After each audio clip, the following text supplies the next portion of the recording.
वीज बिलांच्या वसुलीसाठी थकबाकीदारांचा वीज पुरवठा खंडित करण्याची धडक मोहीम महावितरणने सुरू केली आहे।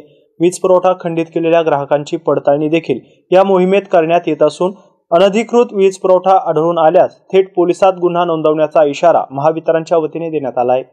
छत्रपती संभाजीनगर परिमंडळात घरगुती, व्यावसायिक, औद्योगिक आणि इतर वर्गवारीतील 4,26,000 ग्राहकांकडे 238 कोटी रुपयांची वीज बिल थकबाकी आहे। यात छत्रपती संभाजीनगर शहर मंडळातील 1,12,078 ग्राहकांकडे 50 कोटी 89 लाख तर छत्रपती संभाजीनगर ग्रामीण मंडळातील 1,86,882 ग्राहकांकडे 62 कोटी 43 लाख आणि जालना मंडळातील 1,27,532 ग्राहकांकडे 125 कोटी 28 लाख रुपयांची थकबाकी आहे।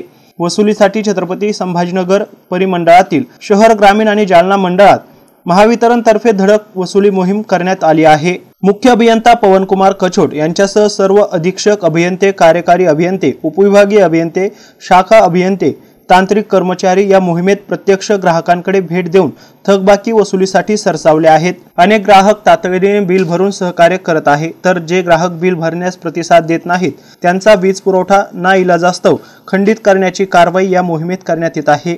वीज ग्राहकांनी थकबाकी आणि चालू बिले भरून सहकार्य करण्याचे आवाहन महावितरणने केले आहे।